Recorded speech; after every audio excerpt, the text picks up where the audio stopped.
let's move on to stuff that you've been doing. Let's start with something that's not a game, and then we'll hop into the games. Okay.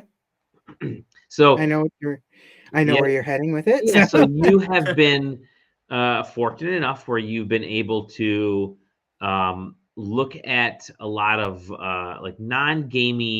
non-gamey things, which I think are pretty cool actually. So I'm gonna we're obviously big on comics here at SideQuesting and graphic novels, and you've managed to look at a Jimi Hendrix "Kiss the Sky" graphic novel here. Graphic novel. Yeah. Yeah. Is it full screen by the way now? Is it Yeah, yeah. This is this is like the first page of yeah. Jimi Hendrix being born. And it's got a weird title. It's Kiss the Sky 1942 to Huh. 1970, which Okay. is not true for this book. It is 1942 to 1966. Because it's supposed to be part one of Mm, a thing. This is a comic that came out years ago, a few years ago. It's a French comic. okay. All right. Uh, and yeah, it Oh, the goes art. over like yeah, the art is the is really the big selling point of this Mhm. comic. I personally think. But yeah, this covers Jimi Hendrix's life in excruciating detail, Mm. from his birth to leaving for the UK in '66.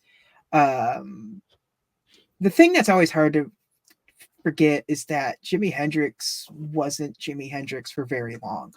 Um, so this whole book is really all of the failures of Jimi Hendrix, really, Sure. before he became a superstar in the world of music for, again, a very short while, because it ends in '66 where he goes to Europe, and that's where the experience sort of Mm. becomes existing, and Jimi Hendrix becomes sort of a musical superstar, and he dies in 1970. So, there's 4 years of Jimi Hendrix being, less than 4 years, obviously, but, in terms of everything, Jimi Hendrix being a superstar while alive. Um, and in the times leading up to that, was just Jimi Hendrix did not have a particularly great life. Always like constantly poor, just kind of Mhm. failure after failure, relationship disaster after relationship disaster, and this sort of is all of that. It's a beautifully drawn story. Jimi Hendrix's story is, again, very sad during this particular, but you get to see what builds the man that would Sure. become Jimi Hendrix, for better and for worse. That sort of that grind set really set him up to be like a superstar, but it also would end up being his downfall, dying at the age of 27, or yeah. But uh I don't think the writing of this is particularly great, and I don't know if that's Hmm. like across borders kind of type of thing. But the author tends to insert himself at weird times, like not physically, just like word bubbles and stuff, where Huh. like he'll throw in moments of his life that sort of kind of tie in with like the life of Jimi Hendrix and stuff, which is, I get it, but it just kind of like you'll be reading a thing, and then he'll be like sort of tying into how things weren't as bad for him, and so Sure. yeah, it's odd. It's an odd thing to like sort of throw into this book. I'm not saying it's necessarily bad. I think particularly if you don't know anything about Jimi Hendrix, this is a great sort of like first step, like a Hmm. primer.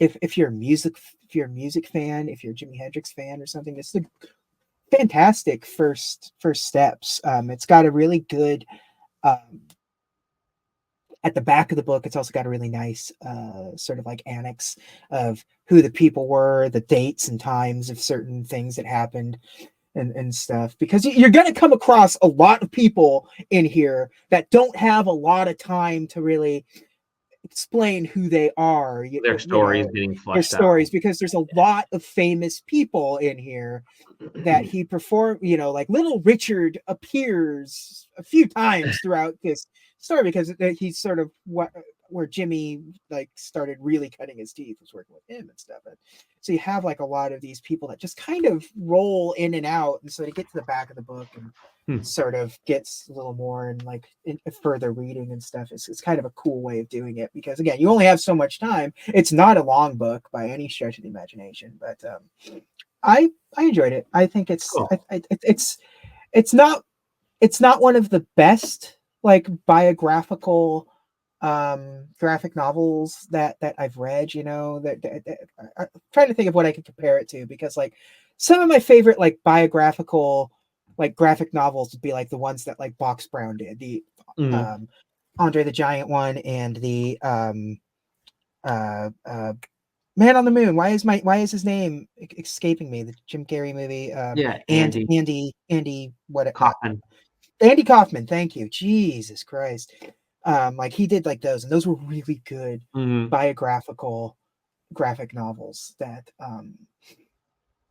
like had able to have some fun with the character, like who they were, without sort of like taking away from sort of the seriousness of a lot of the stuff that went on in their life. So you know, it's not up there, but it's definitely like a perfect middle ground biographical graphic novel that it's beautiful. The art is absolutely beautiful. The art is stunning. Like the contrast that they're doing, and really focusing on the line work. It's not a color book, right? It's no, it's completely black and white. It feels, it doesn't feel like, no part of it feels digital. There's a sort of dirtiness to a lot of the art that I appreciate in it, but does not want to ignore details of people's facial features in particular. Because again, there's a lot of people that just sort of are in this story that don't have, but like you need to be able to identify them, and so you have to draw them really well. And that the artist does a really great job at doing that. And I tried to Google after the fact, and I couldn't find any story about part 2 coming out. I would be very interested to see, because part 2 will be, you know, Jimi Hendrix and the Experience, like and his death, and probably the aftermath of his death and stuff, and some of the stuff that he was doing. So I'll be very interested to see if that ever comes to fruition, because I'd like to check that out too. This is engrossing enough to make me want to finish the story, as a brilliant man once said.